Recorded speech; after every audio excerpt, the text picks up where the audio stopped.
Ningún atentado contra ningún ser humano debe de ser justificado, a menos que haya una justificación.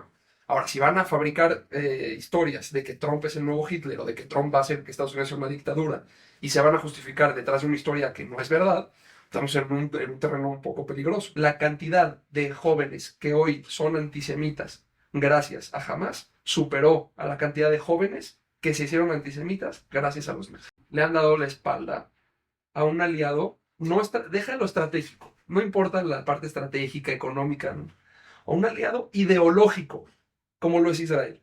Países como Irlanda, ¿no? Que son países liberales, demócratas, donde la gente de la comunidad LGBT puede caminar libre y las mujeres se pueden vestir como quieran, etcétera, etcétera. Esa gente está defendiendo a un régimen, porque defender al pueblo palestino está bien. O sea, defender a Hamas es defender a un régimen autoritario, que no es lo que pasa en Irlanda, homofóbico, que no es lo que pasa en Irlanda, misógino, no respetuoso de los derechos humanos, entre otras cosas, lo cual me parece aún más ridículo.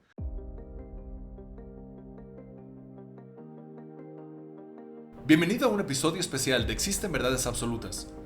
Vamos a comenzar con un nuevo segmento donde vamos a estar entrevistando, dialogando y conversando con personajes que considero que vale mucho la pena que los escuches. En esta ocasión inaugural me gustaría presentarte a un joven y líder de la comunidad judío mexicana, Jacobo Cohen Mann. Lo conocí en el ámbito universitario, graduado de Derecho de la Universidad Iberoamericana, y ha sido invitado varias veces a dar clases sobre el conflicto palestino-israelí en la Ibero y en varias otras comunidades. Al mismo tiempo participó en 3 ocasiones en el programa Sin Filtro de Foro TV como invitado sionista experto en el tema. Es director de Asuntos Internacionales de la Federación Mexicana de Jóvenes Judíos, director de Leaders for Tomorrow en México, presidente de Voces de la Marcha en México y a nivel internacional es miembro de la mesa directiva de la Unión Mundial de Estudiantes Judíos. Ganó el premio en el 2023 The Emerging Jewish Leader of the Year en el Congreso Global y es representante de la Juventud Judío Mexicana de la American Jewish Committee, una organización de lobbying político judío en Estados Unidos más importante junto con AIPAC. Y finalmente, fue invitado a hablar de manera virtual en el Comité sobre la lucha contra el antisemitismo en las universidades en el Knesset, el Parlamento en Israel. Es por eso que no tengo duda que esta primera conversación va a ser muy enriquecedora y la vas a disfrutar muchísimo. Bienvenido a este nuevo segmento.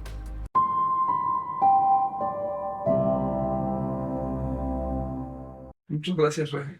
Qué bonita introducción. Jacob, un enorme gusto tenerte aquí. O al contrario. Creo que no hay forma que no empecemos en este podcast platicando acerca de lo que acaba de suceder con el intento de asesinato del expresidente Donald J. Trump. Me gustaría preguntarte cómo viste eso, viste las noticias, qué piensas al respecto. Bueno, creo que todo el mundo lo vio. Creo que estamos llegando a un clímax en la política de Estados Unidos con ese tema de polarización de ambos lados. O sea, creo que los demócratas lo hacen también, pero ellos como que se escudan en que nosotros somos los liberales y no lo hacemos. Pero a ellos también les gusta polarizar. Cuando llaman a Trump autócrata, el nuevo Hitler, etcétera, etcétera, lo que están haciendo es apelar a que la gente diga, al miedo de la gente y que la gente se empiece a ir a su lado a raíz de las emociones. Como también lo hacen los republicanos y dicen que si votan por los demócratas se va a hacer socialismo y comunismo, que realmente no es lo que está pasando. Entonces creo que llegamos a un punto en donde ya estuvimos a nada de una catástrofe a nivel Estados Unidos. No se había visto desde el intento de asesinato de Ronald Reagan en los ochentas. Me parece que es momento para que le bajen como 2 rayitas a este tema en Estados Unidos porque ellos son los representantes del mundo libre, ¿no?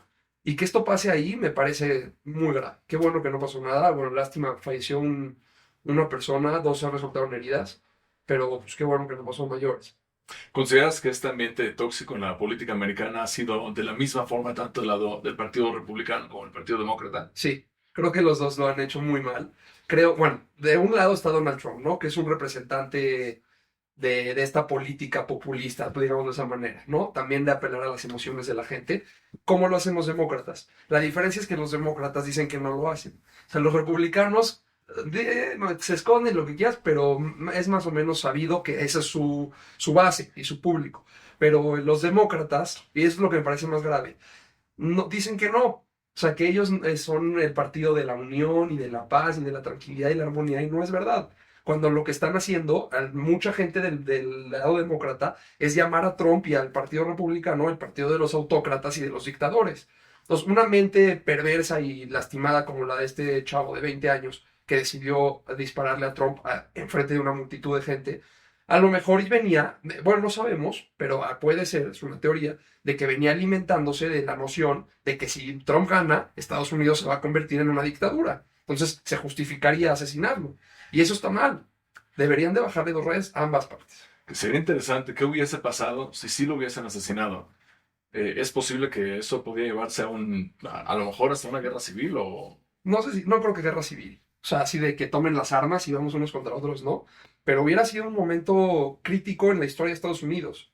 O sea, como pocos momentos como lo de Kennedy, como en el 41 Pearl Harbor o sea, el 11 de septiembre, yo creo que hubiera llegado a ser ese nivel de gravedad, porque, es como tú me dices, yo ni sé qué contestar, ¿qué hubiera pasado con la elección? O sea, qué republicano hubiera subido a sustituir a Trump? Uno mucho peor que Trump, yo creo. Hay mucho peor que Trump. No sé. O sea, Trump no es tan de derecha como la gente cree. Es correcto. O sea, él tiene algunos... Un ejemplo sería el aborto. El aborto es, para él, lo considera algo mucho más pragmático que un tema ideológico. Sí, él no está... O sea, él en el espectro de derecha no está tan en la extrema derecha como la gente cree que está. Pudo haber subido a alguien como J.D. Vance, que sí es un poco más de derecha que Donald Trump. Pero, o sea, quién sabe, de verdad aquí sí ya estamos especulando. Qué bueno que no pasó nada.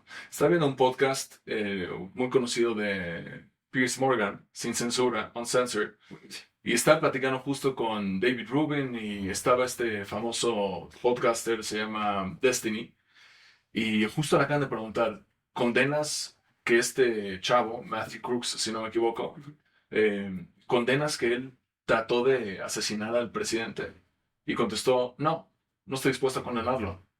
Y ahí la gente veía la cara de la gente, se volvió loca, y creo que habla también parte de este ambiente tan tóxico que en extremos de los dos lados no van a estar dispuestos a reconocer que hay algo muy severo que acaba de ocurrir.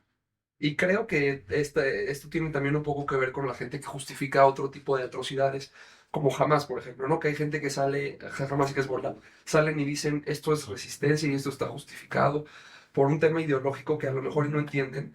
Me parece grave. Ningún atentado contra ningún ciudadano debe de ser justificado, a menos que haya una justificación. Ahora, si van a fabricar historias de que Trump es el nuevo Hitler o de que Trump va a hacer que Estados Unidos sea una dictadura y se van a justificar detrás de una historia que no es verdad, estamos en un terreno un poco peligroso. Igual que Hamas y Hezbollah. Fabricar una historia de que ellos ven y luchan por los derechos de los palestinos y creértelo, entonces justificar lo que hacen, ese es el terreno peligroso. O sea, nosotros, si realmente tuviéramos la oportunidad de disparar de un balcón a donde está hablando Hitler, está justificado, ¿no? Podríamos decir los dos, órale. Claro, con el fin de la democracia realmente es un riesgo real, entonces hasta a lo mejor hay una obligación moral de poder frenarlo. Podría ser, ¿no? Hay películas donde aclamamos y aplaudimos los intentos de asesinato de Hitler. Hitler, demostrado, comprobado, lo que estaba haciendo y lo que hizo. Trump, le fabricaron esta historia. No es el personaje más bueno y más liberal y más derechos humanos del mundo, no. Es un personaje con lenguaje inflamatorio.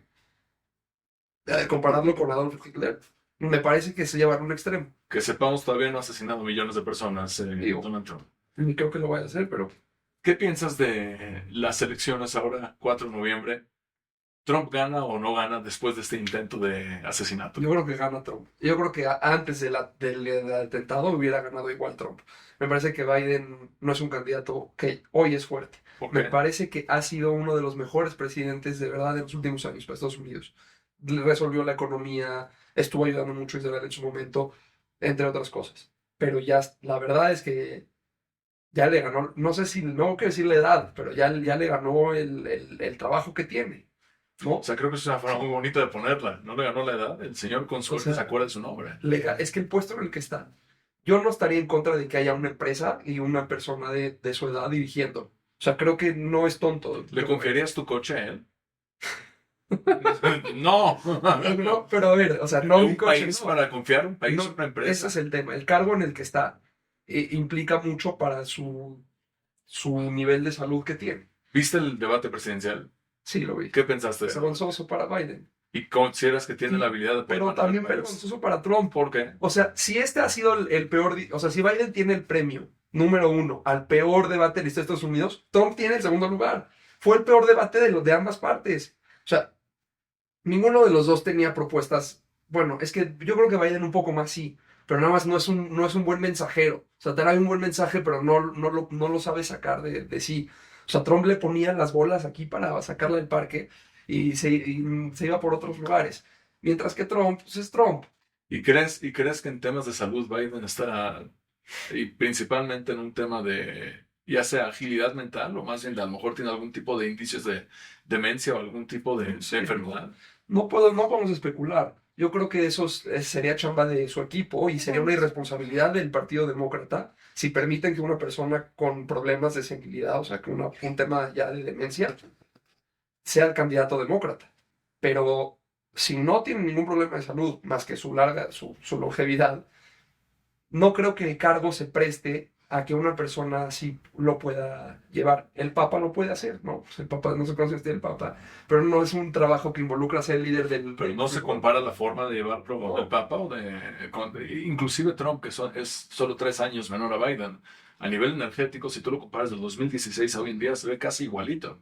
A lo mejor, a lo mejor es un mentiroso, a lo mejor es una persona de personalidad agresiva, a lo mejor le falta un poquito de tacto, a lo mejor debatible. Considero que tiene políticas, propuestas mucho mejores para el país que Biden, que ahorita platicamos de eso un poquito.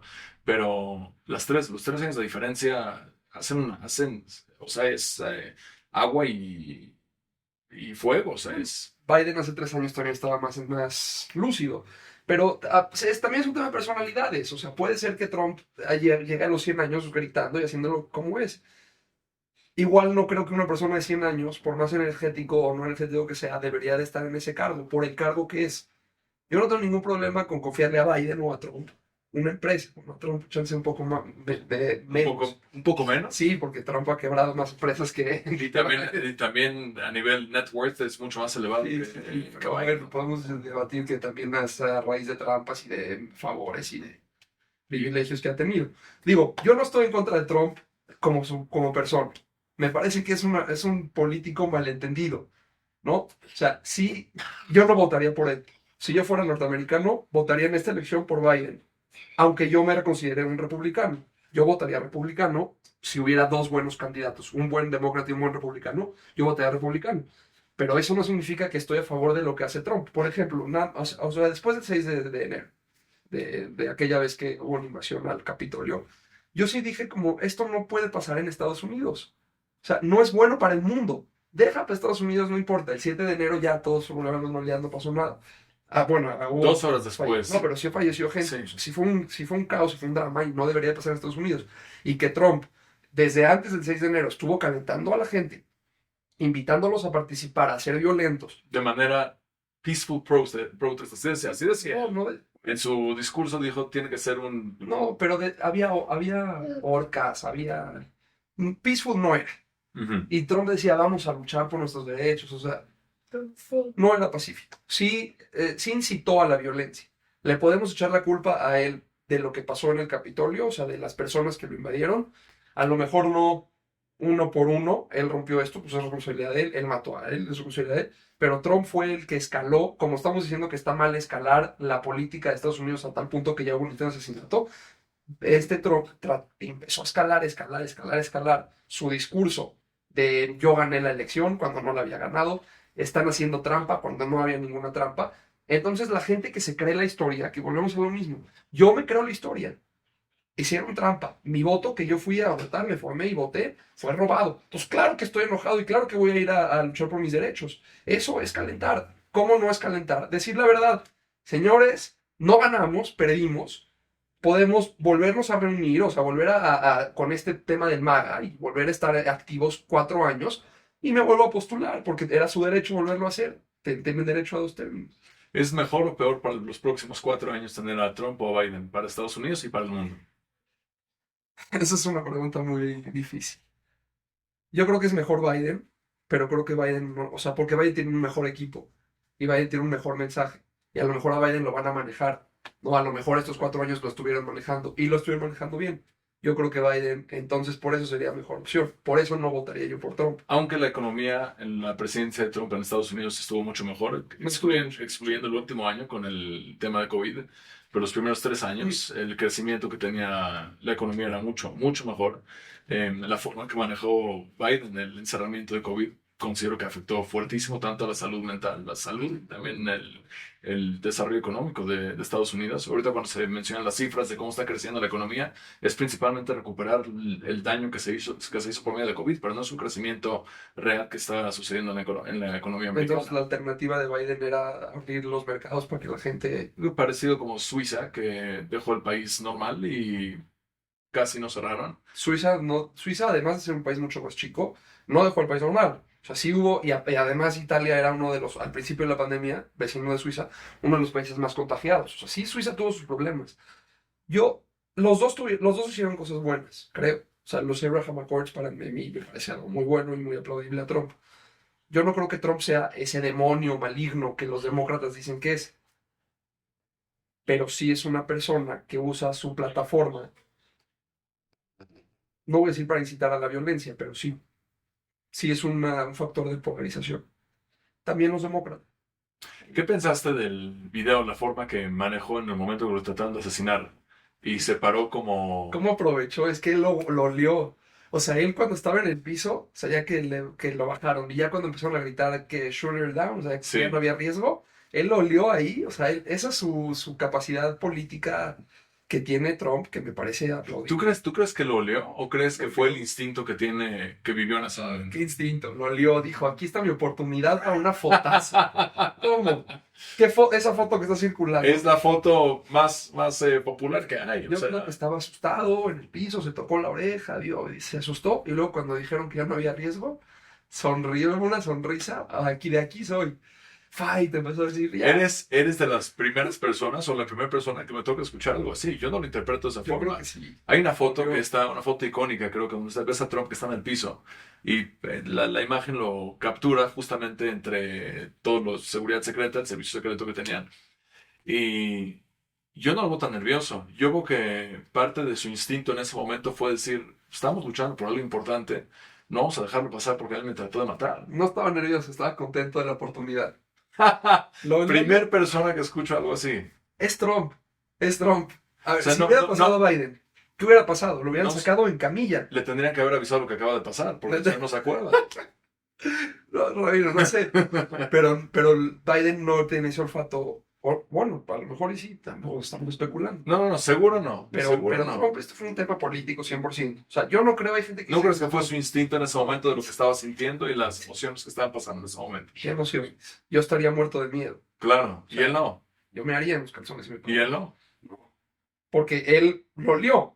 Esa es Dio por una eso- oportunidad. dio una oportunidad. Por Impresionante. eso es fue presidente de Estados Unidos. No lo veo de esa forma, pero es una perspectiva interesante de cómo poder ver que una persona en ese momento tiene la habilidad de olerlo y aprovechar una oportunidad. Se me hace Yo creo. algo fuerte. Yo creo que sí.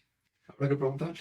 Uno de los temas que fue lo que nos conectó mucho hace mucho tiempo fue todo el tema de antisemitismo, sionismo, antisionismo. Yo recuerdo, y fue un tema central justamente en la presidencia de Biden, cómo manejó el 7 de octubre. El 7 de octubre Israel fue visto atacado por los terroristas de Hamas, que curiosamente muchas veces a la izquierda por algún motivo no se está reconociendo, para mi gusto, lo que representa Hamas. Creo que hay un nivel de ignorar lo que son realmente una organización terrorista y un riesgo no solamente para Israel, pero también inclusive para los palestinos, para el mundo en general. Y al principio Biden tuvo un apoyo muy fuerte, considero yo, para Israel, pero después empezó a subir toda la atención en Estados Unidos de cuánto apoyar a Israel, la respuesta que Israel estaba teniendo en contra de Hamas y el impacto que estaban teniendo todos los palestinos en la franja de Gaza. ¿Cómo ha cambiado tu perspectiva, si lo ha cambiado, en cuanto al futuro de la interacción o la coexistencia entre Israel y no sé cómo llamarle, porque no sé si es correcto o preciso llamarle el pueblo palestino, porque habría que definirlo, que ahorita lo platicamos, pero ¿cómo ha cambiado? ¿Existe un camino de paz? Antes pensabas que sí había 2 estados, no 2 estados, un solo estado. ¿Hay un futuro en esta crisis que estamos pasando o no? Yo antes era más optimista. bueno, lo platicamos muchas veces, no estábamos de acuerdo. Yo pensaba que iba a ser algo, que la paz entre el pueblo palestino y el pueblo judío era algo de una cuestión de tiempo y lo íbamos a poder ver en nuestras vidas y no tan, o sea, yo no lo veía tan lejano, especialmente con los acuerdos de Abraham, con la normalización con los otros países de la región. Después del 7 de octubre cambió mucho mi perspectiva. En los primeros meses del 7 de octubre, o sea, los meses posteriores a octubre, dije como no hay manera. No, no nos va a tocar verlo, porque el daño que le infligieron al pueblo judío no lo vamos a perdonar, digamos de esa manera. Y el daño que el pueblo judío o el Estado de Israel le ha hecho al pueblo palestino desde el 48 hasta el día de hoy, y puede ser que hasta después también, yo empecé a sentir que era algo también que no se iba a poder perdonar o olvidar. Y ese era mi problema, o sea, lo que yo sentía. Esto es un tema ya un tema adentro del subconsciente, o sea, nacemos con odio o nacemos con repel a la otra parte. Pasaron más meses y volví a tener un poco más de esperanza. ¿Por qué? Creo que a lo mejor en Occidente, y más las izquierdas, no entienden qué es Hamas. De verdad lo tratan como resistencia o como unos líderes legítimos del pueblo palestino, y es lo que platicábamos, y por eso yo no me considero una persona liberal de ese estilo, porque creo que para los liberales y para las izquierdas del mundo hay dos posturas en la vida, las víctimas y los perpetradores. Y así te clasifican, y no importa, o sea, es blanco o negro, o eres víctima, estás sufriendo, te están atacando a ti, tú estás así, o eres perpetrador, eres el que está haciendo daño, eres el que tiene más fuerza, eres el que tiene más armas. Aunque no haya una relación directa, aunque no se pueda demostrar. Yo creo que en este conflicto hay dos víctimas, dos perpetradores en ambos lados. Y por otra parte, siento que o para el pueblo palestino y para los Yehudim que viven en Israel, no todos, porque también, como digo, hay muchas, no es blanco y negro tampoco, hay un espectro enorme, hay un margen en el centro que sí entiende que jamás no es bueno para ninguna de las dos. Creo que hay palestinos que realmente creen que jamás no los representa. Ahora, salen polls y salen encuestas que dicen que más del 70%, 80% están a favor de Hamas, Creo que es un tema generacional. O sea, creo que sí, y creo que si hacen el mismo poll en Israel de que sí va a haber dos estados, creo que más gente diría que sí de la que creemos, pero igual creo que la mayoría diría que no debería de haber dos estados. Ahora, creo que la solución de dos estados es la solución más conservadora al conflicto. O sea, creo que nosotros, o sea, la gente que es liberal piensa que la solución de dos estados es la solución liberal. Yo creo que al contrario, es la conservadora. La liberal sería una solución de un estado, ¿no? Y que haya elecciones y que gane quien gane y quien Con el riesgo que Israel deje de existir como Estado como judío. estado judío. Eso sería una solución liberal. Obviamente hay gente en Israel que todavía lo defiende. Yo no creo que sea la mejor opción. Y yo creo que el tema de los dos estados es un tema de divorciarnos de la otra parte. O sea, vivimos en la misma casa, pero no nos aguantamos. No nos queremos. Tenemos un rencor muy fuerte. No, puede ser por la historia que tenemos, puede ser por temas socioeconómicos actuales, por la razón que sea. Hay un resentimiento que ya no nos permite crear un proyecto, un futuro en común. Hubiera estado increíble. O sea, yo creo que Herzl, Ben-Gurion estarían felices de una solución en donde todos vivamos tranquilos y donde haya un Estado y todos sea un Estado judío, pero todos sean felices, todos tengan los derechos. Qué increíble. Creo que el nivel de resentimiento ya llegó a tal grado que es imposible. Nos tenemos que separar y que divorciar porque juntos no vamos a poder. No pudimos ahorita. O sea, Gaza sí está separado de Israel, está divorciado. Claro. Y a pesar de ese divorcio, ¿ves lo que pasó? Y no ha sido la primera vez, o sea, con esta magnitud sí, pero no ha sido la primera vez que han habido o guerras o diferentes confrontamientos que ha habido entre Israel y la Franja de Gaza, principalmente con Hamas en 2014, uno de los enfrentamientos fuertes, porque aunque como tú dices estamos divorciados, pero por algún motivo la relación no se ha terminado y no se ha logrado. Porque hay mucho resentimiento aún. Porque sigue habiendo pueblo palestino en Cisjordania que no, o sea, no voy a decir que no tiene facultades ni derechos humanos. Claramente tienen algunos, pero sí viven en un estado pues, de miseria, podemos decir. O sea, viven con un toque de queda, O sea, no es una libertad total como la tienen los palestinos que viven dentro de Israel, o sea, fuera de los territorios ocupados de la línea del 67. Yo creo que todos los palestinos tienen una idea de ser como Israel, pero no vivir en Israel, ¿no? Que es lo que platicábamos en algunas de las clases. Creo que cuando se acabe ese resentimiento, ese rencor, cuando cada quien sea dueño de su propio destino, los judíos somos dueños de nuestro destino, nos autogobernamos, nos autodeterminamos, y este es nuestro estado y estas son las líneas. Y ustedes autogobiernense, autodetermínense, hagan lo que tengan que hacer y estas son sus líneas. Y se meten con nosotros, pues ya es tal por cual, ya somos los estados. Ya nadie va a decir apartheid, ya nadie va a decir nada, porque aquí ya somos todos. Es tu país, tu estado y... Estado contra el mío. Totalmente. Algo que a mí me preocupa, creo que después del 7 de octubre nos vimos forzados a tener que definir contra quién es esta lucha. ¿Es contra los palestinos? ¿Es contra Hamas? ¿Contra quiénes? Y para mi gusto, yo he dividido la población mínimo en la Franja de Gaza en tres diferentes categorías. La primera de ellas son los terroristas, toda la organización, tanto política como militar de Hamas. Cualquier involucramiento real, inclusive metería ahí todos los trabajadores que salió de la UNRWA, que se dieron cuenta que varios, no sé cuál decían 10%, pero el número que sea, esta gente también la pondría en la categoría de terroristas, gente activa. eh, y por el otro extremo, gente que es completamente inocente, realmente inocente, gente que detesta al gobierno jamás, gente que no quiere ese involucramiento, gente que está viviendo en la miseria por tener que lidiar con eso, que sí que quisiera tener las oportunidades laborales y de libertad y de cualquier otra cosa. No se sienten identificados por lo que representa jamás. Pero después de ver las encuestas que salieron, si no me equivoco, en diciembre, que decía el nivel de popularidad que tenía Hamas en la Franja de Gaza y también en el West Bank, que parte del motivo que Mahmoud Abbas al parecer no ha hecho elecciones es por el miedo que gane Hamas, inclusive en el West Bank. Entonces, me pregunto, ¿ellos también son inocentes? Me queda claro que no son terroristas, pero si tú tienes el 70%, 75%, 80% de la población que apoya a este grupo terrorista, ¿en qué categoría los ponemos? Porque creo que es muy importante por dos motivos. Número uno, para entender contra quién es esta lucha.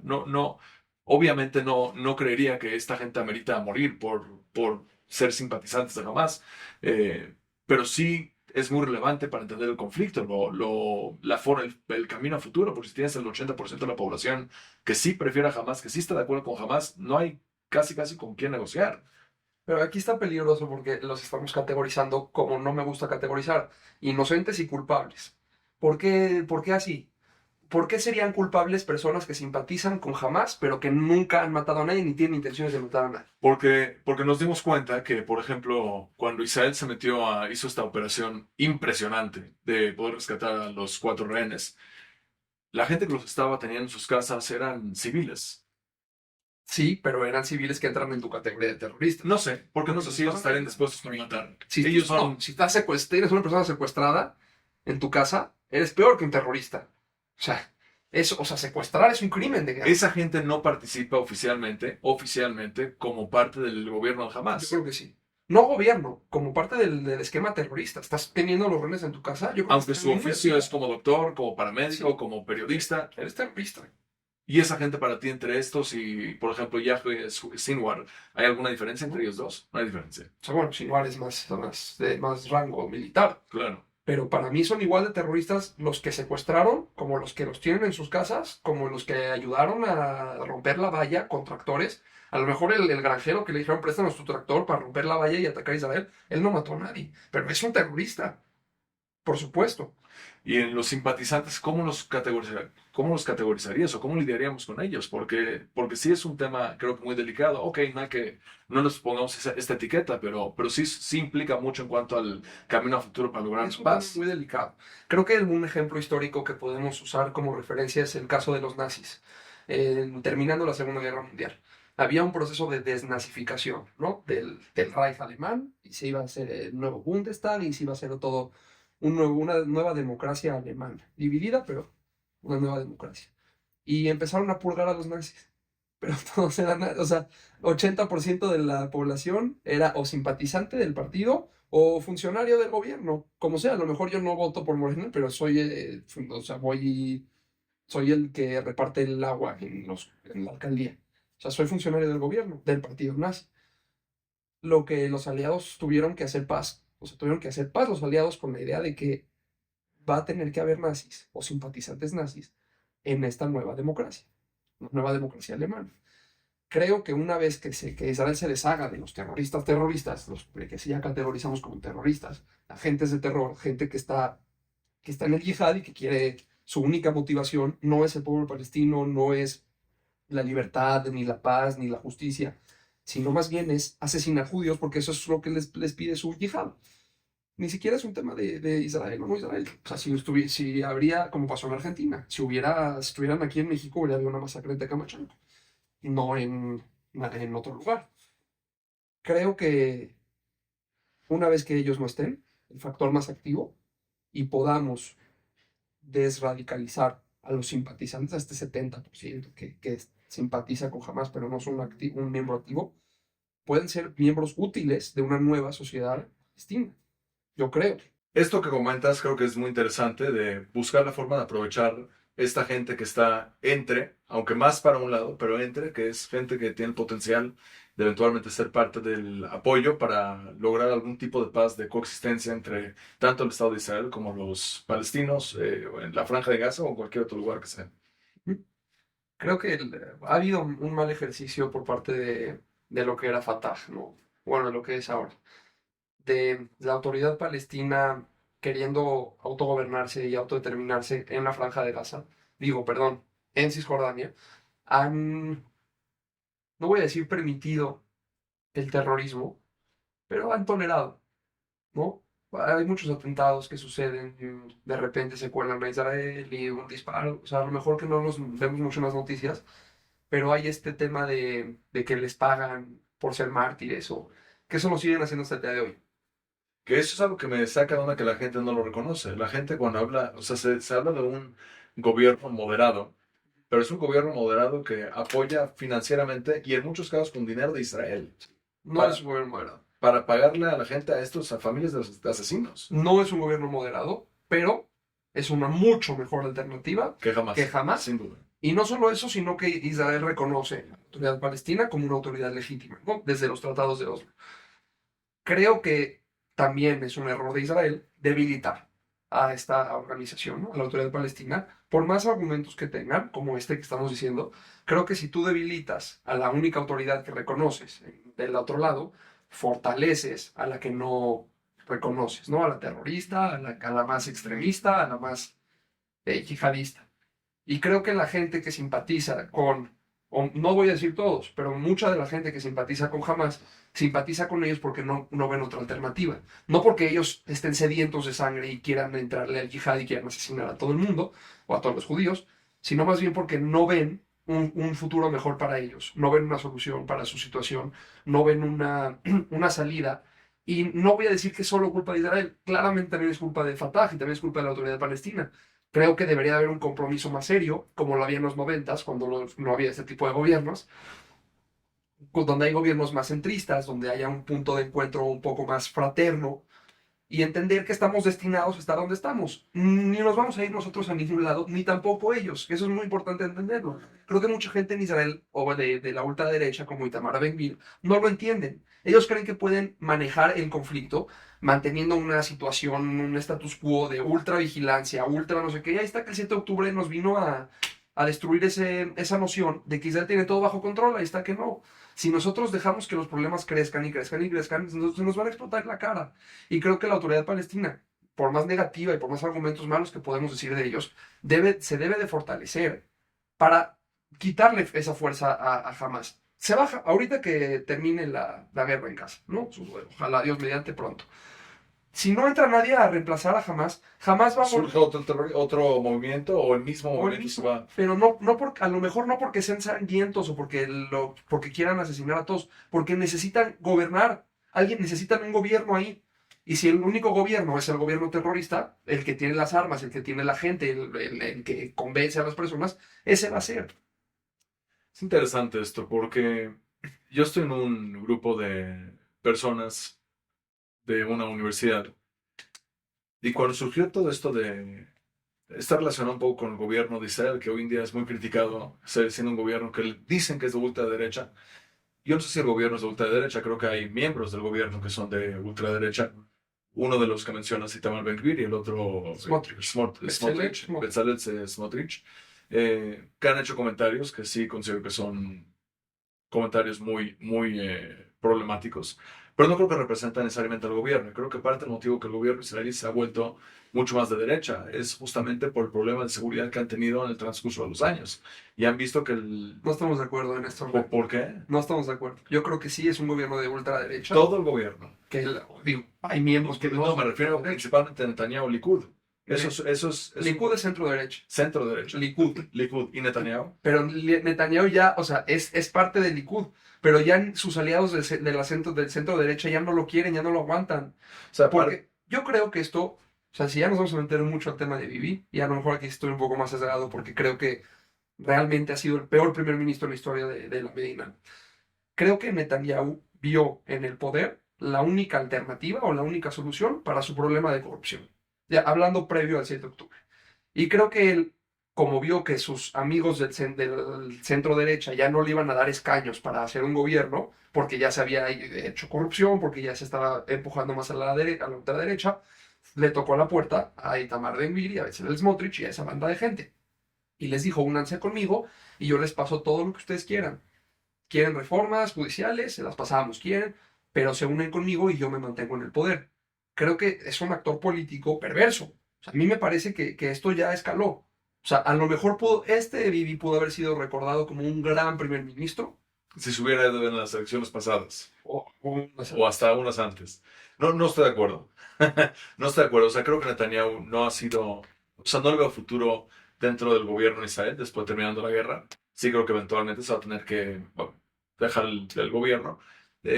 Dicen que parte del motivo que está tan enganchado con la guerra es justamente por lo que mencionabas, que tenía varios casos, varias acusaciones de corrupción, que entre paréntesis no las voy a minimizar porque no se me hace justo. Creo que corrupción en el gobierno es corrupción y se debe tratar de esa forma, pero no estamos hablando necesariamente de una corrupción loquísima, estamos hablando de haber recibido uno que otro regalo o algo así, que me queda claro que eso afecta en poder llevar un gobierno y se tiene que tratar de esa forma, y si hay un crimen, se tiene que tratar de esa forma y llevarlo a la corte, etcétera. Pero yo creo que él no está ahí en el poder solamente para evadirlo. Creo que está en el poder porque sí representa la carencia que ha tenido el movimiento de centro-izquierda en Israel, que no han hecho nada. Y que sí, que no. Oslo no es nada. Oslo ha sido una de las mayores tragedias que Israel ha tenido. No estamos de acuerdo. ¿Por qué no? A mí me parece que de las peores tragedias que Israel ha tenido, obviamente sin contra el 7 de octubre, es la salida de la Franja de Gaza por el Sharon en el 2005, un gobierno de ultraderecha. Totalmente de acuerdo. Pero totalmente de acuerdo. Y eso es algo criticado tanto creo que desde centro, izquierda, derecha, la salida de Sharon es muy criticada, pero los tratados de Oslo ha sido una normalización a gente terrorista que deberíamos de tener la política. ¿Cómo no? No, esto era una normal. El Fatah era una organización terrorista y Yasser Arafat era un personaje que cometía actos de terror. Por supuesto, y mucha gente inocente israelí murió gracias a sus políticas terroristas. Lo que buscaba Oslo era bajarlo desde el nivel terrorista y hacerlo un líder de un Estado legítimo y de donde nos podamos reconocer.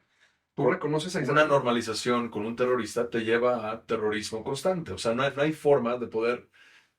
Hay esta famosa frase que creo que se la adjudican a George Bush, que decía: "We don't negotiate with terrorists", no negociamos con terroristas. Me queda claro que en la fundación de Israel habían personajes que también eran parte del terrorismo, Como Menachem Begin. como Menachem Begin, pero en la actualidad, o sea, en la modernidad, aunque tiene 75 años, pero en la modernidad, él está negociando con gente que representa el terrorismo y partidos muy extremistas, ideologías extremistas, no creo que le hace bien a nadie. Yo entiendo el argumento, pero creo que la ventana de oportunidad que se abrió en el 93 era para subirse al tren. Y qué bueno que se subieron, y yo creo que sí tiene un tema positivo. A largo plazo, o sea, hoy en día, 30 años después del 93, a lo mejor podemos decir que Israel no es ni mejor ni peor, o es peor o es mejor. Mm, Yo creo que Israel es un poco mejor, porque el pueblo palestino, que antes todos, o sea, realmente el Fatah también era terrorista, lograron una mínima, eh, ¿cómo te digo? Un mínimo encuentro en el centro de decir, ¿sabes qué? Sí, no nos caen bien los israelíes, sí, nos hicieron esto, sí, pero no hay opción más que reconocerlos, que los reconozcan y hacer la paz, que es el porcentaje que hablábamos que debería de pasar también en Gaza. Creo que se logró eso en el 93. Creo que sería increíble si se lograra ahorita en Gaza o algo similar. No, obviamente no vas a negociar con Sinwar. Sinwar es infinitamente peor que Yasser Más Arafat. modelos. Ah, seguro. Y Yasser Arafat también asesinó gente. Pero Sinwar eso sí ya tiene un tema ya más de perverso más grave. Que es un tema, que es algo que requiere análisis, porque quizá a la hora que están negociando la liberación de terroristas por los secuestrados, número uno, los números que dan de terroristas, veo en las noticias a cada rato que critican que Israel tiene prisioneros en sus cárceles, y estamos hablando de terroristas, estamos hablando de gente o que trató de matar o que estuvo, Que mató. o agrediendo, y a esos le llaman prisioneros, pero uno de ellos era justamente Sinwar y se hizo el cambio con Gilad Shalit. Sí. Que eso, no sé, me hace cuestionarme cuánto deberíamos de estar negociando con esta gente, inclusive para la liberación de secuestrados, que se me hace algo trágico, considerarlo se me hace trágico, se me hace triste, pero estar dando toda esa gente de regreso que lo único que vamos a recibir a cambio va a ser más crimen, va a ser más terror, realmente lo amerita. Es un tema muy delicado, porque estamos en una situación muy delicada y muy complicada. Si no hubiera rehenes, la situación sería más fácil y a lo mejor la guerra ya hubiera acabado. Y creo que porque hay rehenes, Israel va a tener que renunciar a algunos de sus objetivos que se planteó y que eso puede representar que exista otro 7 de octubre en el futuro. Puede ser. A pesar de eso, creo que tienen que regresar a todos y cada uno de los rehenes.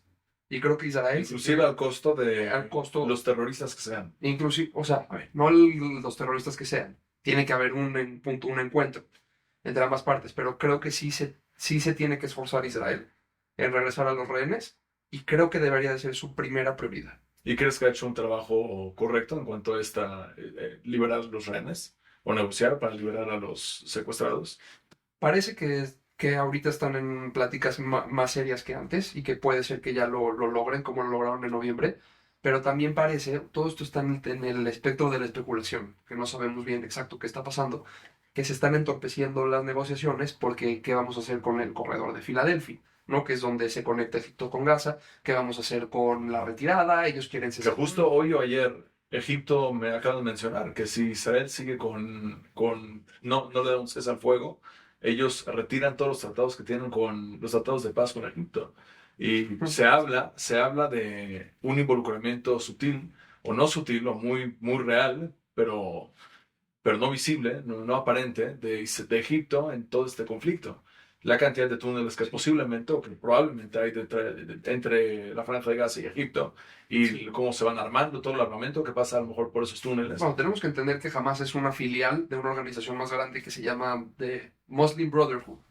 Y Muslim Brotherhood tiene su sede en Egipto. No sé, sería muy aventurado decir que el Estado egipcio, que si no o ayudó, a lo mejor toleró, ¿no? Vamos a decir, que pasen las armas. Pero sí, definitivamente hay un involucramiento de Egipto, no sé si del Estado o de la gente de Egipto, de los hermanos musulmanes, gravísima. Y el Philadelphia Corridor es importantísimo para desmantelar Hamas y para llegar al objetivo. Pero a pesar de eso, a ver, también nosotros no estamos ahí, nosotros no podemos entender a lo mejor cómo se vive la guerra para la gente que vive cerca o para las víctimas que dicen preferimos que se queden los rehenes, pero que ya no vuelva a haber más rehenes. Yo creo que no, yo creo que es un valor del pueblo judío regresar y rescatar a nuestros hermanos. Creo que no dejamos a nadie atrás. Una vez nos estaban preguntando, a ver, ¿por qué si nosotros somos todos del IDF, ¿no? Y entramos a Gaza a destruir a Hamas, pero le disparan a uno de nuestros compañeros? ¿Por qué no sería mejor para desmantelar Hamas dejar al compañero y seguir avanzando?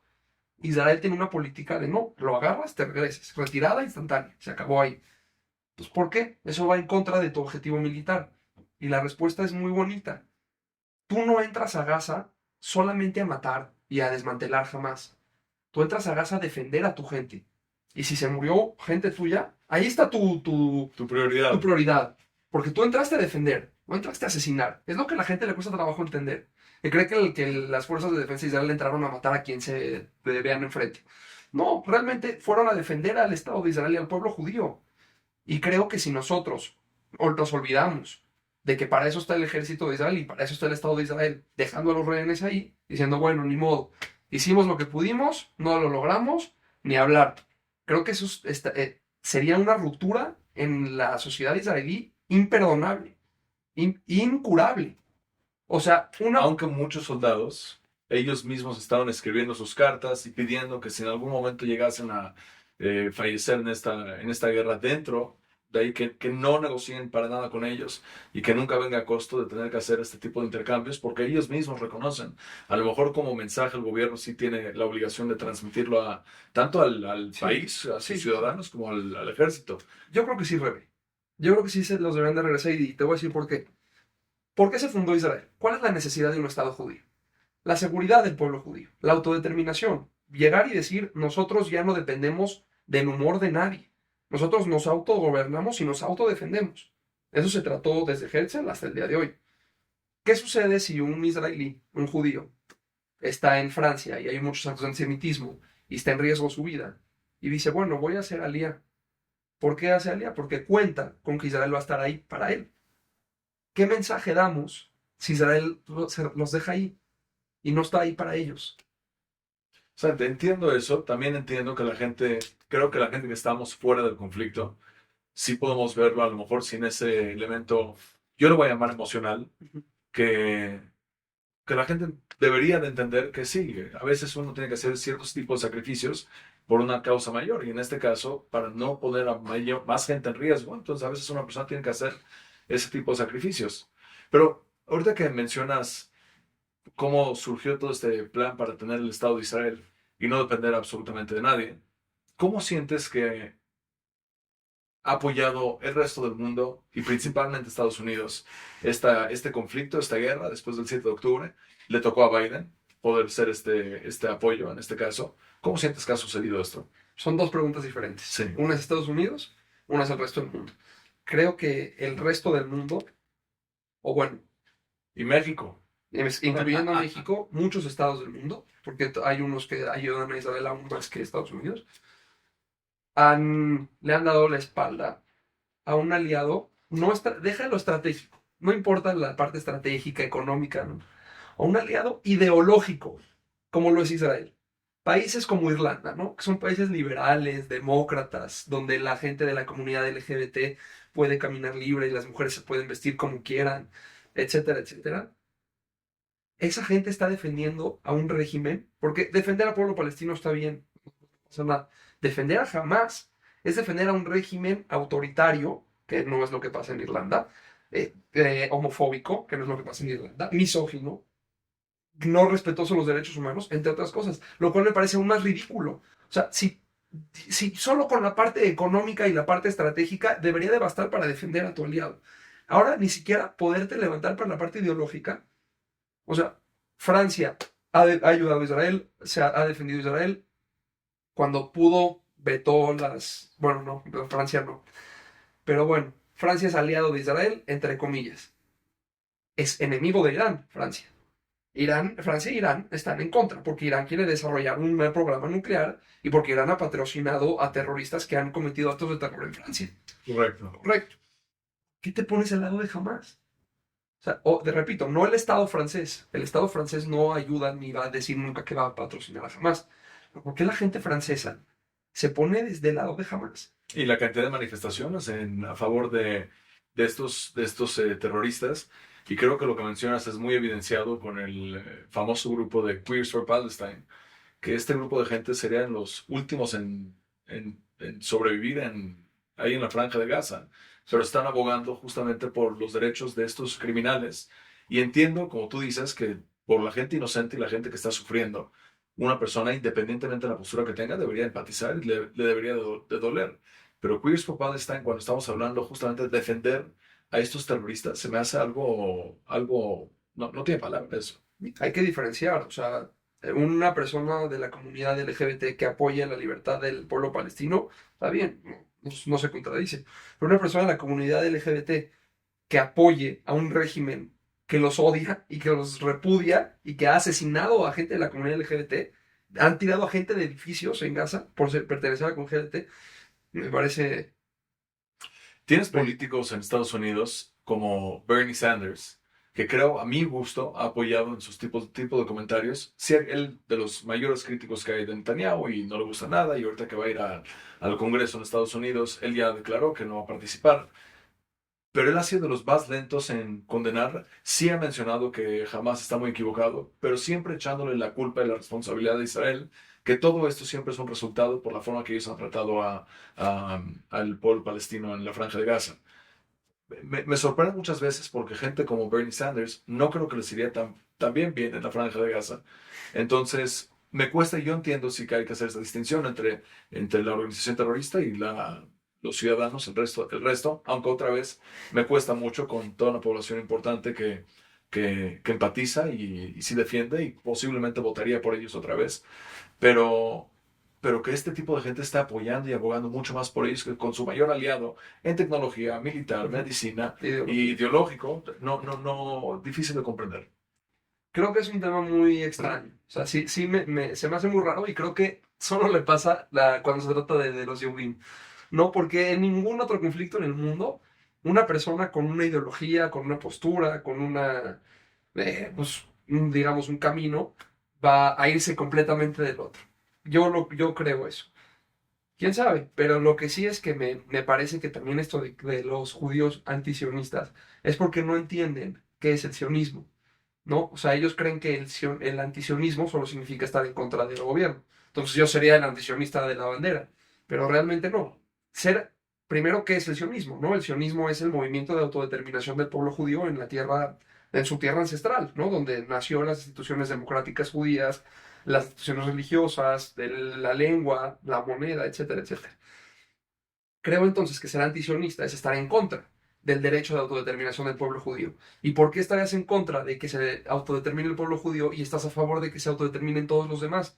¿Por qué los franceses se pueden autodeterminar en Francia? ¿O los rusos en Rusia? ¿O los mexicanos en México? O sea, no te vayas tan lejos. Todos los pueblos tienen derecho a autodeterminarse, hasta el pueblo palestino tiene derecho a autodeterminarse, pero el pueblo judío no. Eso es antisemitismo, eso no es antisionismo. Entonces, si alguien dice que es judío antisionista, lo que está diciendo es que es un judío antisemita y está escupiendo así para arriba. Y se le va a regresar. Hay un chiste muy famoso, ¿no? Que dicen, va un judío antisionista y un judío sionista a un bar. Y el bartender les dice, aquí no servimos judíos. Así es, así O es. sea, realmente es una ridiculez. Yo creo que el pueblo judío tiene todo el derecho del mundo de autodeterminarse, es un derecho humano consagrado en la Carta de las Naciones Unidas. Y también creo que el pueblo palestino tiene el mismo derecho. No se contradicen, no se contradicen. ¿Crees que ha surgido más antisemitismo a causa de esto o se ha revelado más antisemitismo que ya había? Y me viene a la mente porque creo que tenemos varios conflictos hoy en día. Tienes el de Rusia con Ucrania, tienes China, Taiwán. Y no veo el mismo nivel de crítica hacia ningún otro conflicto, y seguro no aparecen las noticias con la misma intensidad como este conflicto de Israel y Hamas. Ujú. Yo creo que es de los dos. Creo que el antisemitismo estaba Oculto. oculto, ¿no? Había una neblina por la Shoah, etcétera, etcétera, cosas que nos pasaron al pueblo judío. Y se estaba empezando a traducir en este antisionismo, ¿no? En esta cara disfrazada del antisemitismo, de como ya no puedo odiar a los judíos por ser judíos, pues voy a odiar a su Estado o voy a estar en contra de su derecho a autodeterminarse para que vuelvan a ser súbditos del mundo, para que vuelvan a depender de nuestro humor y no del suyo y de su gobierno. A pesar de eso, creo que gracias a las redes sociales, gracias a los medios de comunicación masiva y gracias a la desinformación, que vivimos en una era de desinformación terrible, le dicen la era de la posverdad, gente joven que no sabe nada, no tiene nada que ver, está empezando a creer esta historia. Es lo que platicamos al principio del podcast. A mí me cuentan una historia de que todo ese territorio era de puros palestinos, vivían en paz, no tenían ningún problema con nadie, y de un día al otro llegaron los judíos a correrlos de sus casas, a matarlos y a fundar ahí su estado. Eso no es lo que pasó, uno. Dos, nadie recibió a los judíos de manera bonita. Hubo guerras, hubo conflictos, hubo una matanza en Hebrón en los años 20, gravísima, un pogromo al estilo del 7 de octubre, y la gente no habla de eso. Porque la historia que vende Al Jazeera y la historia que venden los antisemitas, no les conviene meter la historia completa. Es un tema de algoritmos. Obviamente también a nosotros que somos judíos, que estamos a favor de Israel, no nos llega tampoco a la otra parte y nuestro algoritmo está lleno de puras cosas pro-israelí. Y eso alimenta más este conflicto. O sea, yo en las redes sociales no tenía opinión. Yo decía, bueno, son buenas, son malas, tienen cosas buenas, cosas malas. Son pésimas. pésimas para este tipo de cosas. El antisemitismo que ha generado jamás superó en número al antisemitismo que generaron los nazis. Hoy en día. Hoy en día, 2024.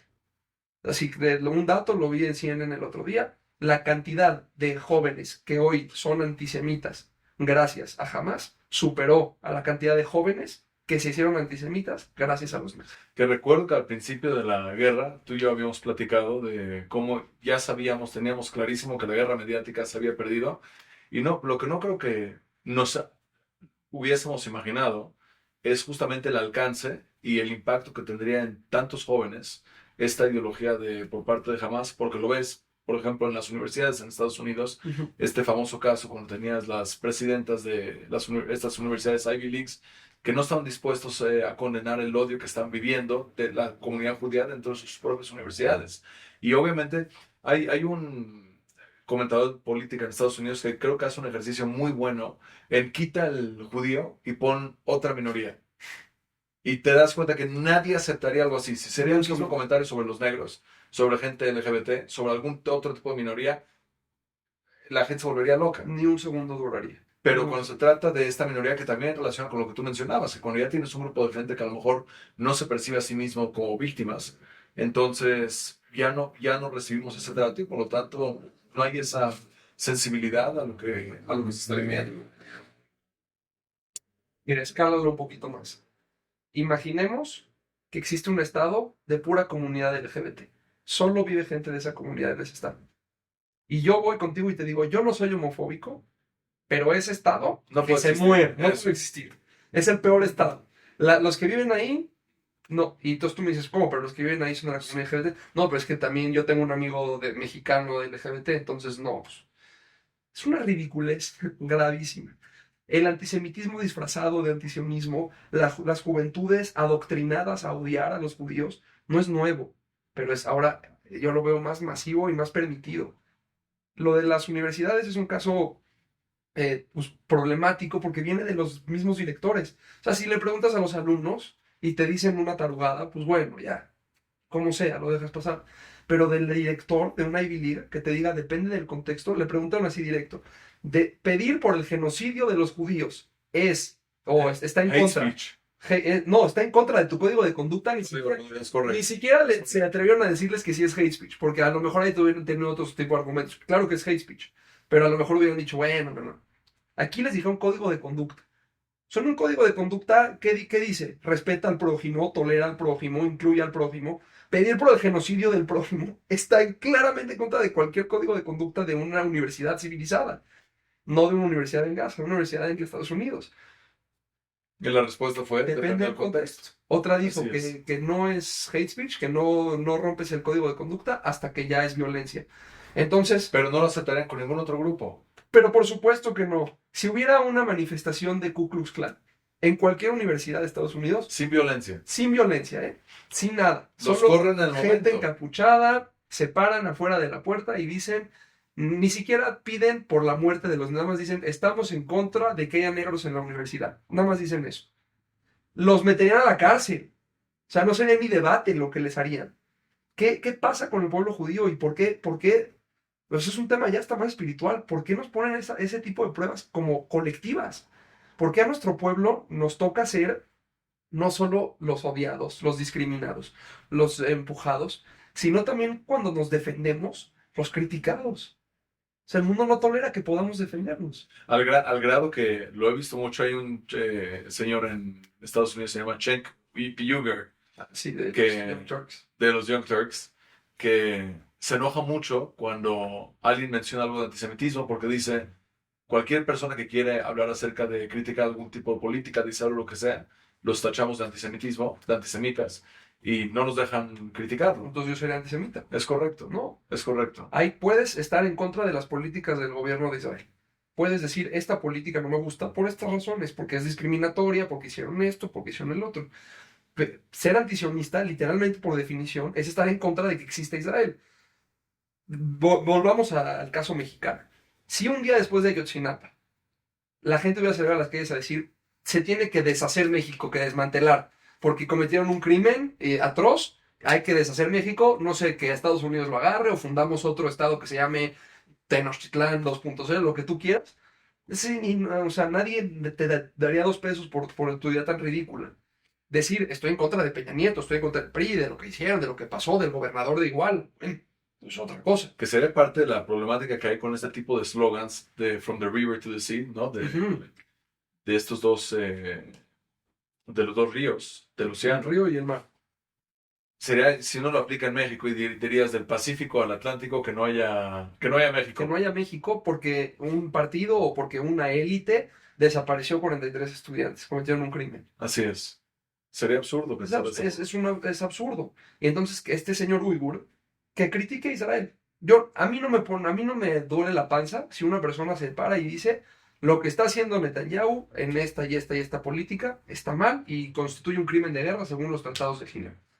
No, está pues, feo, lo que O sea, quieras. se van a analizar, pero no creo que Va. entren en esa categoría. Crimen de guerra, Sí, se han cometido crímenes de guerra. se han cometido, pero no es lo que ha hecho metódicamente. No metódicamente. A nivel Estado, no. Porque me acuerdo justamente en uno de los programas, si no me equivoco, en uno de los programas donde tú apareciste, el programa de... ¿Cuál era el Sin programa? filtro. Sin filtro. Hace unos meses me acuerdo que una de las críticas, si bien recuerdo, era, bueno, entonces, ¿por qué Israel está atacando hospitales? Mm.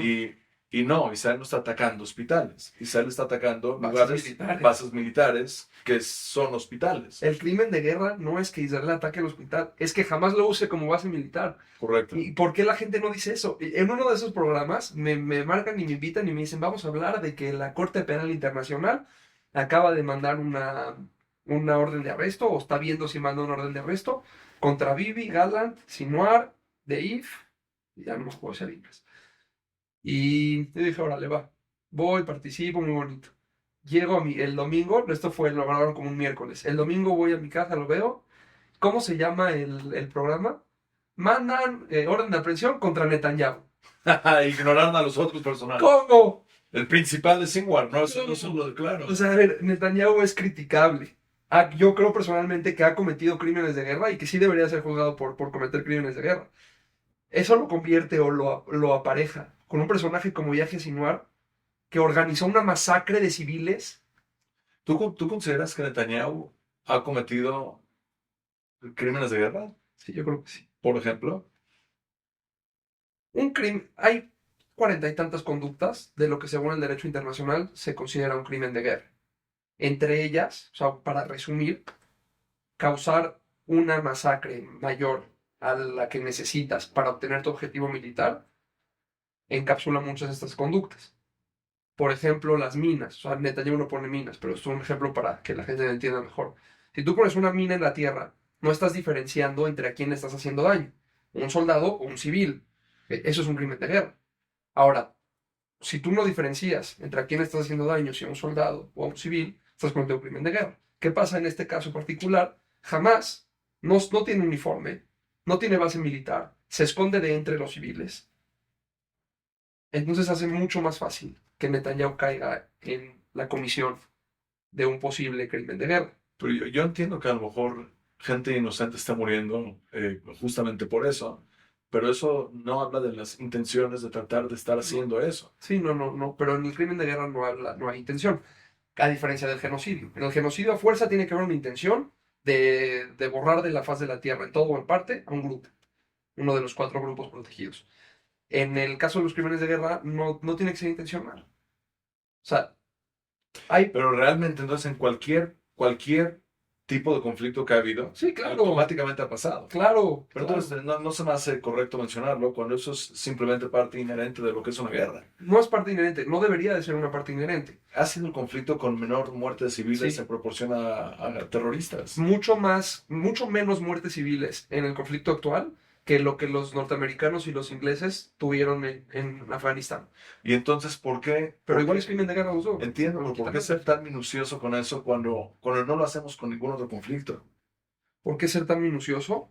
Primero porque me preguntaste si está cometiendo o no. Dice, si hay una comisión de un delito. Creo que, como muy bien dices, no es la política del Estado de Israel de cometer crímenes de guerra. Eso no significa que no se han cometido. Sí se han cometido.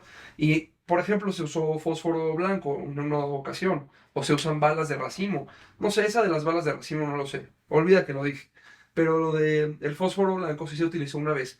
Y Israel dice, bueno, ahí había una base de Hamas. Muy bien, qué bueno que atacaste una base de Hamas. El tema es que si la atacas con fósforo blanco, estás también dañando a la gente que está alrededor.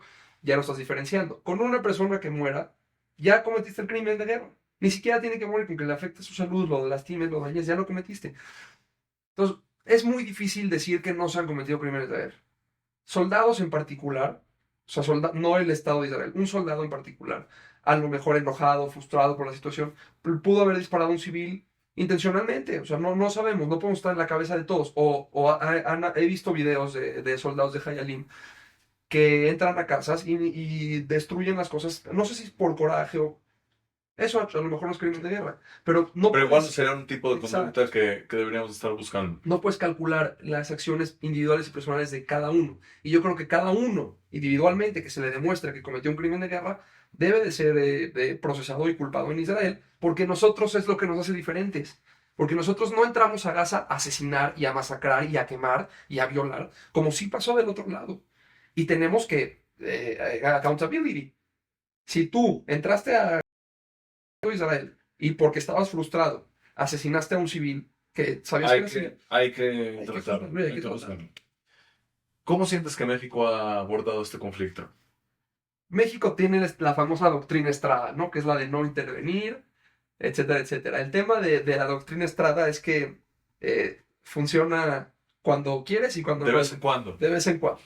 No, en lo que no nos conviene intervenir, no intervenimos. Rusia-Ucrania, pedimos la paz, el no conflicto, no sé qué. Israel jamás, al principio más o menos era así, hasta que la Secretaría de Relaciones Exteriores acusó a México, se acusó a Israel, Se sumó Sudáfrica se y sumó con Chile. Sudáfrica al tema de genocidio en la Corte Internacional de Internacional. Justicia. Pues acá está tu doctrina Estrada, perdón. Ahora, qué bueno que México defienda los derechos de los palestinos. Está increíble. ¿Y por qué no defiendes también los derechos de los mismos mexicanos que estuvieron secuestrados? Que yo me acuerdo perfecto cuando salió que estaba muerto Orión Hernández. Asesinado. Lo asesinó jamás. Dice mando un comunicado a la Secretaría. Lamentamos mucho el fallecimiento de Orión Hernández en el conflicto. Pedimos la paz para ambas partes, el alto al fuego. ¿De qué me estás hablando? Claro. ¿Por qué no, si ya vas a tomar postura, o no tomes? No tomar postura es una Pero si lo vas a mencionar, ¿cómo es? pero si lo vas a Tiene que ser tomar, así. si ya vas a abrir la boca, di, jamás asesinó a un mexicano en el 7 de octubre y mantuvo su cuerpo de rehén en un túnel por no sé cuántos meses. No, Fue algo que me molestó mucho porque tuve la oportunidad de platicar con algún político israelí que, por motivos obvios, prefiero no decir su nombre, pero me ¿Era decía Bibi? que estaba muy... No, no era... La próxima entrevista es con él, no. Pero me decía que estaban muy frustrados con el gobierno mexicano porque detrás de bambalinas les pedían que hagan todo lo que tenga que ver con rescatar a los rehenes mexicanos, pero no estaban dispuestos a pronunciarse. Entonces le estaban pidiendo a Israel que haga todo ese trabajo y no los iban a apoyar, no les estaban dando ese apoyo, pero les pedían eso, pero no les iban a dar ese apoyo público a Israel y era muy frustrante. Decía, ¿cómo podemos estar trabajando de esta forma? Está rasposa la relación entre Israel y México. Yo creo se intensificó con el tema de Serón, Tomás Herón, de lo de Ayotzinapa, que está en Israel y que no lo mandó a México. Y bueno, pues todo el tema de la guerra y de que México decidió tomar esa postura de víctima y victimario. Y creo que a pesar de todo, o sea, viendo casos como Colombia, como Chile, se ha mantenido al margen México. O sea, no voy a decir que ha hecho todo bien México, pero prefiero, Pero no se compara con otros. para nada, prefiero sus comentarios baratos que meterle duro. Ahora que entra la nueva presidenta, ¿qué piensas? Primer presidenta mujer en México y de origen judío. ¿Crees que ella debería de pronunciarse un poquito más en cuanto a este conflicto? ¿Debería mantenerse también al margen como se ha mantenido hasta ahora? Es que el tema de la política exterior mexicana es que está en la Constitución los valores que hay que seguir.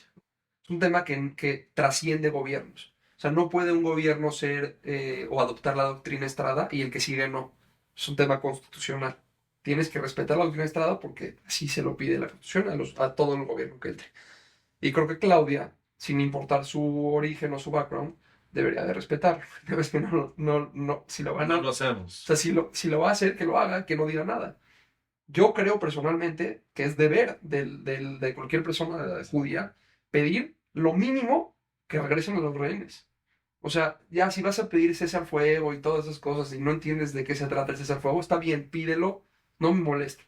Pero lo mínimo que puedes hacer como persona judía es ver por tu clan. O sea, decir, oye, hay gente que por su religión, que es la misma que la mía, o no, chance no por el tema religioso, por su cultura, por su origen, Compartimos eso y deberíamos de deberíamos defenderlo. de pedir la liberación de los rehenes, pero como algo constante.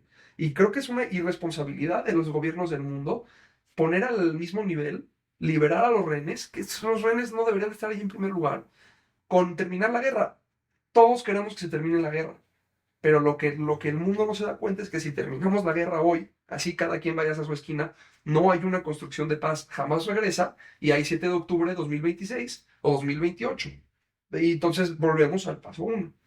El cese al fuego permanente tiene que ser realmente permanente y tiene que buscar una construcción de paz. No es, oye, jamás vete a tu esquina, Israel, vete a la tuya, y no se toquen y no se hablen, y les vamos a poner orejas de burro a los dos, y ya. Eso no está solucionando nada, estás poniendo una curita a una herida de bala.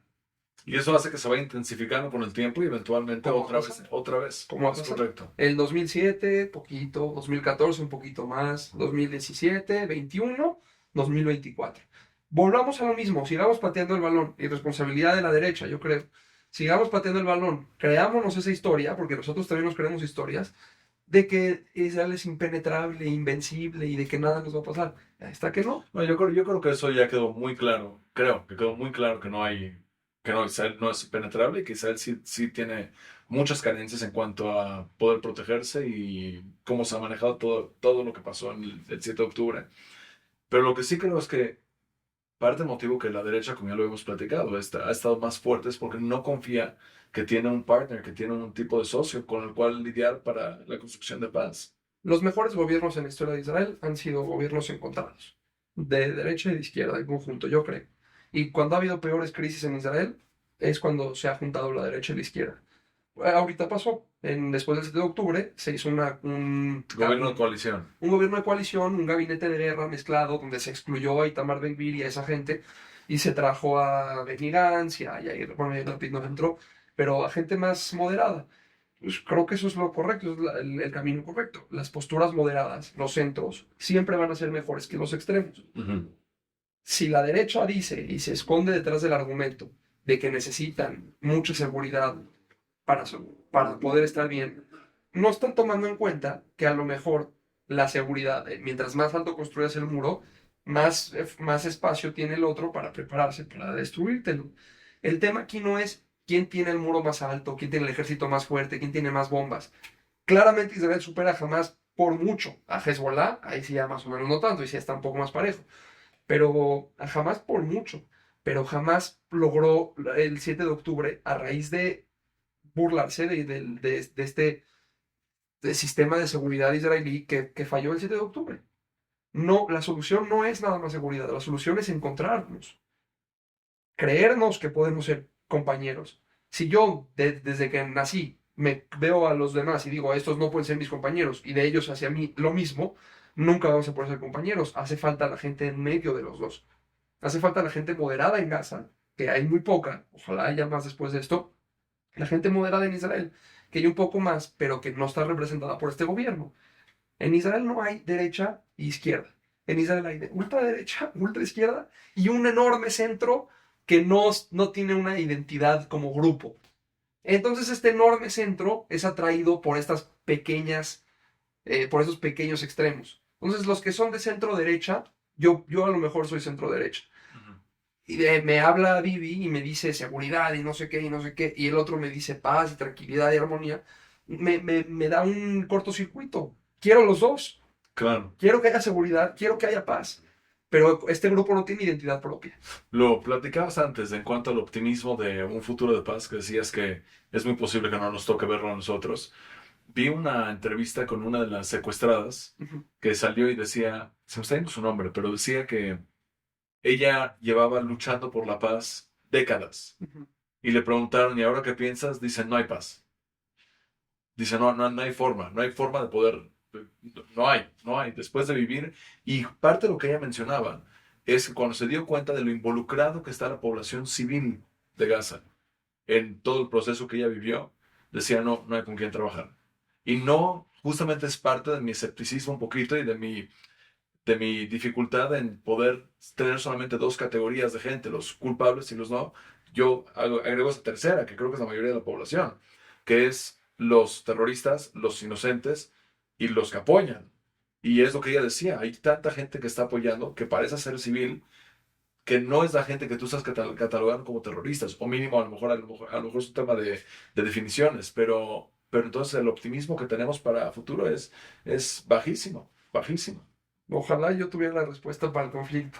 Cuando voy a tus clases y dicen, a ver, ¿y tú qué crees que es la solución? Digo, si supiera, no estaría dando clase en Ibero. Correcto. Estaría en el Knesset o Es haciendo correcto. cosas.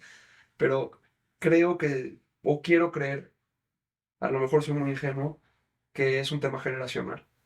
Que hace falta bajar las armas, o sea, obviamente, eh, metafóricamente, Más bajar la tensión un poquito. ya empezar Igual que en la política americana, bajar un poquito, relajarnos un como poquito. pasó en el 93. O sea, yo sí creo que Oslo fue un buen paso. Digo, al final Oslo terminó con la segunda Yo intifada. creo que Oslo fue una tragedia. Yo creo que Oslo fue una tragedia para la política israelí. Porque el verte forzado a legitimizar a una organización terrorista y ahora decirlos como son un Estado y ahora es un gobierno y ahora sí vamos a lidiar con ustedes y va a haber un trato político con ustedes, creo que eso es una tragedia. Si tú Pero hablas es a que Osama no, Bin es que Laden y lo lo estás normalizas, planteando como que los terroristas no se dieron nada. Y dijeron como, sí, sí, sí, ya somos el gobierno terrorista de Palestina. Los terroristas tuvieron que ceder al terrorismo y tuvieron que renunciar a los actos de terror. a los actos de terror públicos, pero ha habido un fomentar el terrorismo y el terror Eso es- de manera implícita. No se cumplió al pie de la letra lo que quería Oslo. Pero si vemos Pero a eso es Oslo, parte de lidiar con terroristas. Si tú agarras a un Osama Bin Laden y empiezas a negociar con él, pues no te quejes que el resultado final fue malo, fuiste tú el problema. yo no creo que haya negociación con Hamas. O sea, yo no pondría al Fatah y a Hamas en En el mismo nivel. pero Hamas es mucho peor.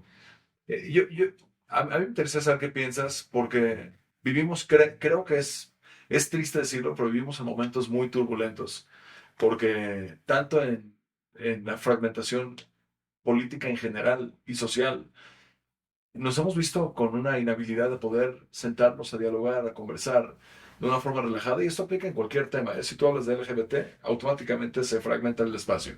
Si tú platicas un poquito acerca del aborto, no hay con quién dialogar. O eres pro o anti, y si mencionas lo opuesto, se prende la gente demasiado. Al grado que había un rabino que se llamaba Jonathan Sachs, en paz descanse, él decía que los safe spaces, los espacios seguros de las universidades, son los más tóxicos que hay, porque son lugares que supuestamente fomentan un nivel de tolerancia, pero es solamente tolerancia.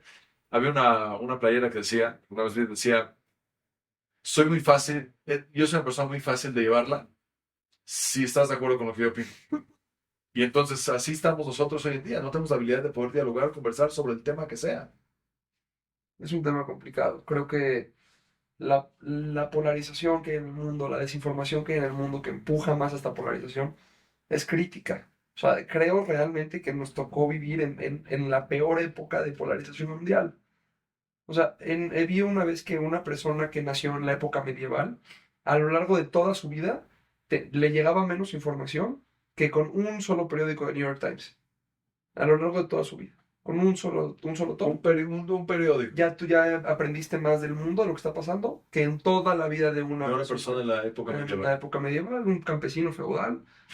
¿Qué se entera? Que su esposa se le dio gripa, que al rey a lo mejor se fue a otro lugar a hacer un tratado. No había la intensidad de noticias. Eso también nos ha quitado la sensibilidad a todo, porque estamos siendo bombardeados por tantas cosas y estimulados Cosas tanto. falsas. Y en muchos casos Noticias información falsas. Y no me voy a No sé si limitar. falsa, incompleta. Falsa, Rabín, falsa.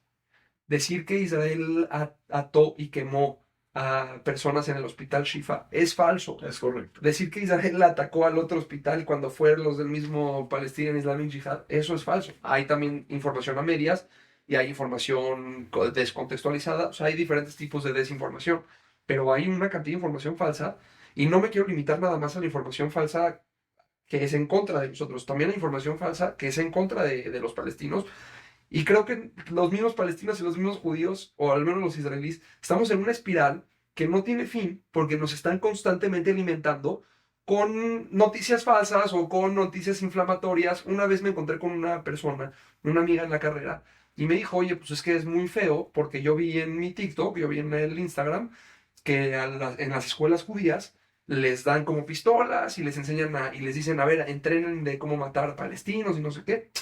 Dije, a ver, enséñame el video, o sea, ¿de qué me estás hablando? Me enseñó un video, una escuela en Israel, y unos chavos, judíos niños, actuando la guerra de los 6 días.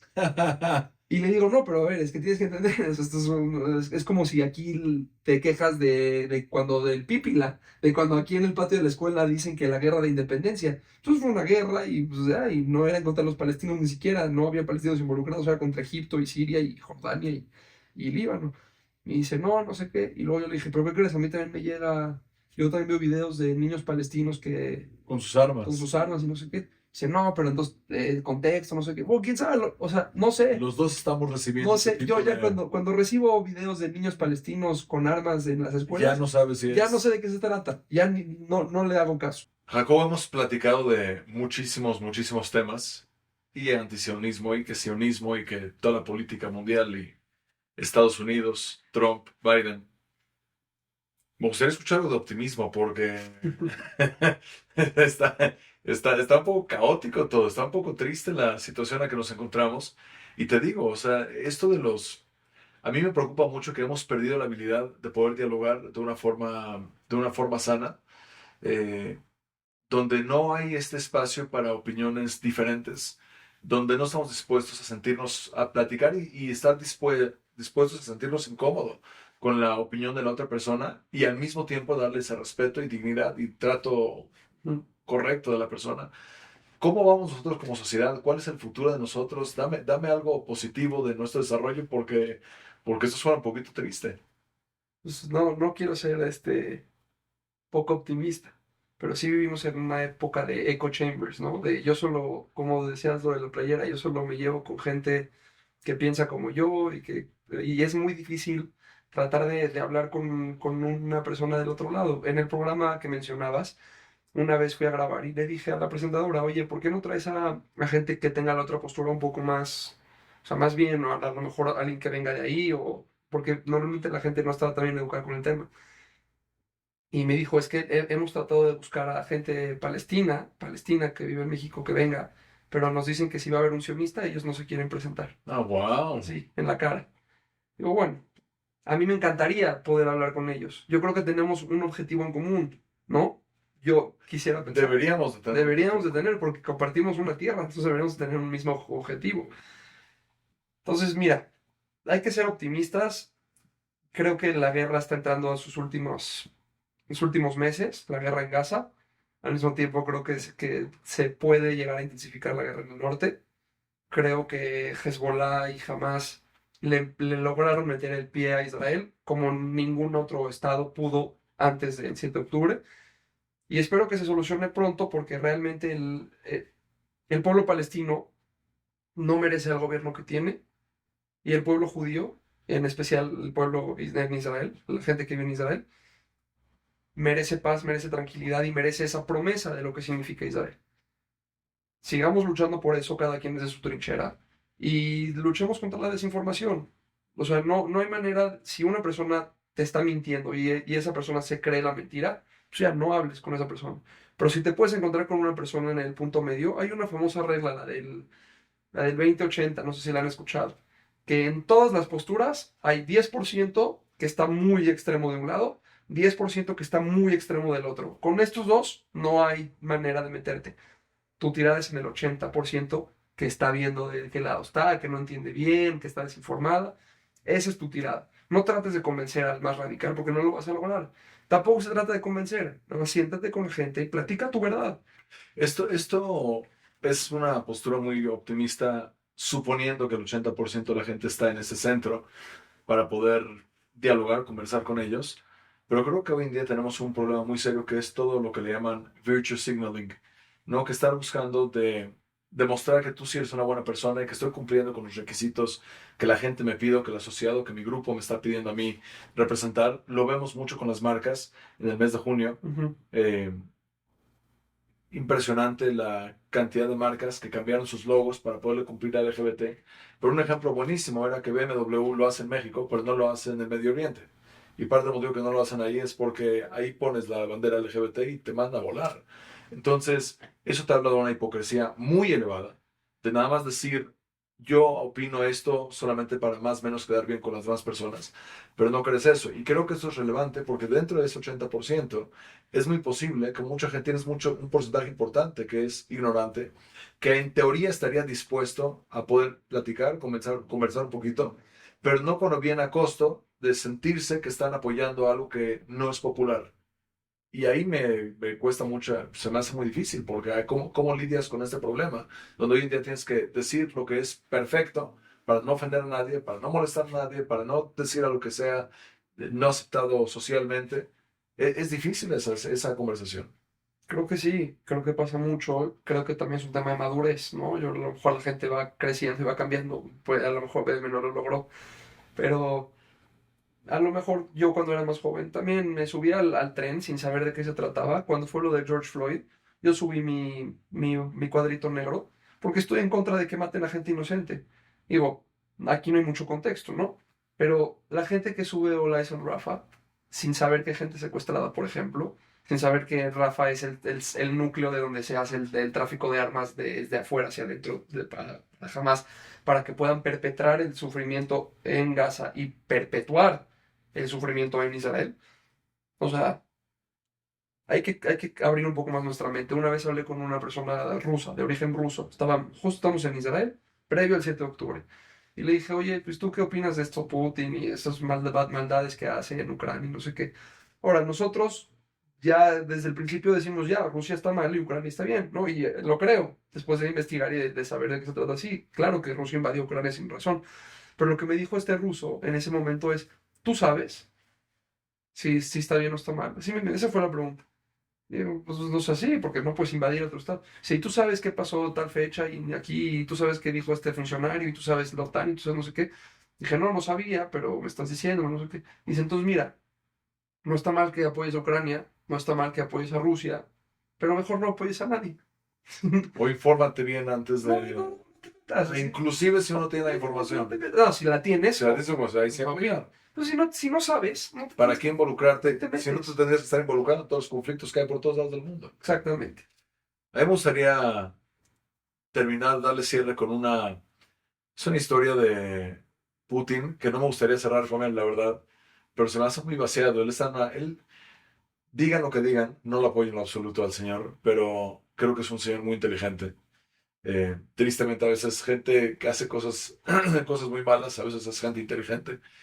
Y está en una conferencia de finanzas en Rusia y contó una anécdota. Dijo que una vez habían dos personas que habían una mosca, se quitaron el zapato, le pegan a la mosca y huelen la mosca. Entonces dice que uno de ellos huele la mosca y dice, oh, delicioso, huele a whisky. La otra persona, me equivoqué, la otra persona le sirven un caballito de whisky, nada con la mosca, le sirve un caballito de whisky, lo prueba y dice, ah, sabe a mosca. Y dice Putin, prefiero ser la persona tomando el whisky que sabe a mosca, a que sea una persona nada más zapateando moscas diciendo que huele a whisky. Y él decía, justamente tenía que ver con el realismo, el optimismo y ser pesimista.